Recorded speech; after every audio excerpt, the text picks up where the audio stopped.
agaasimaha guud ee wasaaradda horumarinta biyaha Soomaaliland ayaa maanta si rasmi ah xilkii ugu kala wareejiyay maareeyaha cusub ee loo soo magacaabay wakaaladda biyaha magaalada Berbera iyo maareeyihii hore wakaaladaasi madasha xil wareejinta labada maareeya ayaa waxaa ka soo qayb galay mas'uuliyiinta degmada Berbera iyo kuwa gobolka Saaxil waxaana ugu horeyntiiba madashaasi ka hadlay maareeyihii hore wakaaladda biyaha magaalada Berbera waxaana uu ka warbixiyay waxyaalihii uu qabsoomay intii uu xilka hayay wakaaladda intii aan joognay maamulkayagii hore wax fara badan runtii way noo qabsoomeen waxyaabaha noo qabsoon hadaan ka taabto waxa kamid ahaa runtii horta abad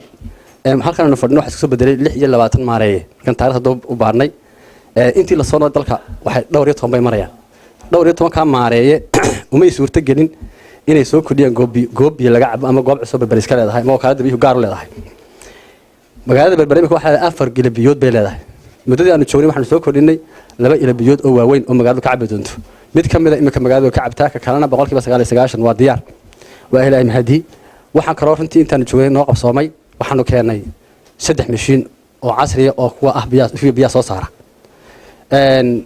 hore intii aanan anagu la wareegin waxa yaalay 5 mashiin baa yaalay maanta wakaaladda biyuhu waxay leedahay 8 mashiin 7 kamid way shaqeynayaan sidoo kale waxaan noo qabsoomay intii aan joognay wakaaladda maamulkayagii hore iyada waxaan kordhinay mushaharka shaqaalaha caam ahaan 30% kordhinay maareeyaha cusub ee wakaaladda biyaha magaalada Berbera ayaa isaguna ka dareen celiyay xilkan loo soo magacaabay anigoo og muhiimadda baahida biyaha ay dadku u qabaan iyo muhiimadda ay u kala leedahay nolosha bini'aadanka halkii kaga jirto runtii waxaan qaadanayaa mas'uuliyadda maanta waxaan ballan qaadayaa inaan si daacadnimo ku jirto si kalsooni ku jirto si dadaal ku jiro inaan inta awoodeyda aan waxba kala hadhi doonin waxaan rajeynayaa insha Allah idinkuna inaad igu soo duceysaan xilka in Ilaahay igu asturo Berbera marka laga hadlayo deegaanaha way ka duwantay dhulka kale cid kasto oo wada shaqeyn naga dhaxaysana waan soo dhaweynayaa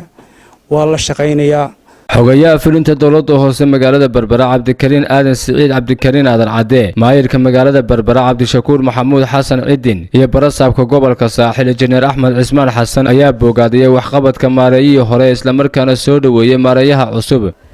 laba qodob baan anigu hadalkayga ku soo koobaya maadaama ay xil wareejin kooban tahay qodobka koowaad waxa weeye maareeye waxa kugu soo foole laba hawlado culus oo waqtigan mawsinkan aad hawsha la wareegtay mid waxa weeyaan xagaagii oo magaalada imika soo galaya ka labaadna waxa weeyaan rabdaanka iyo muusinka xoolaha marka waa laba culays oo maartay diyaar garowgooda leh sida uu maareeyay hore sheegayna in Berbera way fidaysaa iyana waa culays kale oo jira oo maartay gobolka ka jira marka diyaar garow fara badan baa laga baahan yahay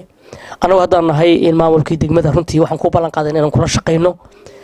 sidaan ula shaqeynay maxay tahay maareey ka horeeyay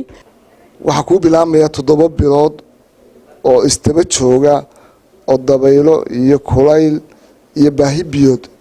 waqtiga ugu badnaayeen magaraansa baahida biyo ayaa ku bilaabmaysa iyadoo ay wasaaraddu mudnaanta koobaad ay biyaha siiso Berberana runtii aad isaga ilaaliso anaguna waxaan ku ballan qaadanaa inaan iska garab taagno inaan mar qudhaana dareemin garab la'aana dareemin inaad nasiib badan leedahay oo insaanku bini'aadamku wuxuu kala hormara waa nasiibka inaad nasiib badan leedahay oo biyaha cabashada ee jiray biyihii soo garaacina uu maanta diyaar inoo yahay biyo ballaarintii magaaladuna uu laba waji diyaar ku yihiin oo keer oo iyana qayb ka mid ah magaalada biyo ballaarin ku sameynaysa iyo dowladda hoose diyaar ku ah inay iyaduna ay maxaan ku rahdaa garabkaasiiso waliba qorshaha sanadka waxa ku jira biyo ballaarinta aan ugu qorsheynay insha Allah adigu aad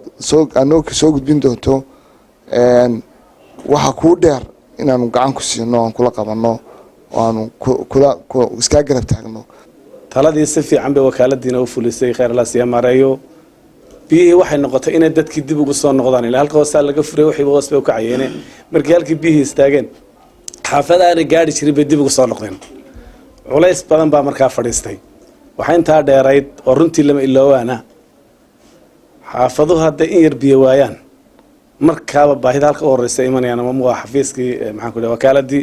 ama waa xafiiskii barasaabka ama waa kii maayarka dowladda hoose saddexdaas markaaba istaagayaan الحمد لله حقاقي تجي waxa aad iyo aad runtii aan laba ilaawaan hadin booyada u isticmaalaya maareeyaha iyo wakaaladda ay isticmaalayeen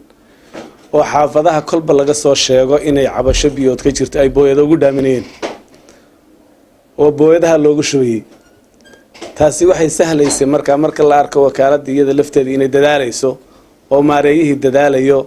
dadku dib u joogsanayaan agaasimaha guud ee wasaaradda horumarinta biyaha Soomaaliland ayaa ugu dambeyntii si rasmi ah xilka ugu kala wareejiyay labada maareeye waa shay halbowlow ah manoolaha waana suurtagal in horumar la gaaro laantood waa shay nolosha meel kasto laga eega taabanaya waa shay dhulka asaas ah oo boqolkiiba 75 dhulku wuxuu ka samaysan yahay biyo jidhka bini'aadamku boqolkiiba 72 ka badan wuxuu ka samaysan yahay biyo shayga muhiimadda leh ayaa berbera oo 100 kun oo qof ay ku loolin lagu yiri mas'uul ka noqo waan dareemayaa mas'uuliyaddaas inta laagta marka iyo waafinimada weyn ee mas'uuliyadda ku dhahan madaxaaga ku jira wuxuu ma ugu dardaarayaa koow baladeega biyo filinta inaad xoog saarto berberi way fidaysaa maayirkii oo dabcan dardar cusub la soo baxay oo kabad si xoguntii hore dhirayna waxaad arkaysaa fididii magaalada waxa ku soo biiray dhirayn taas waxay naga doonaysaa inaan si degdeg ah u yeelano qorshe jaan go'an oo ku saabsan biyo fidinta magaalada waa koow labo mudana maaraya waxa muhiim ah inaad la timaado hal abuur cusub oo dhinaca dayactirka gaadiidka iyo agabka biyaha guud ahaan sidoo kale waxa muhiim ah inaad maareyn iyo adkeyn maamul aad samayso oo hadday shaqaalaha tahay hadday structure-ka tahay hadday biyo soo saarka tahay hadday shidaalka isticmaalkiisa iyo kharashaadka sida loo jaangoynayo tahay maareyn iyo adkeyn cusub oo maamul inaad la timaado maslax salabaan sidee telefishinka Ariel Berbera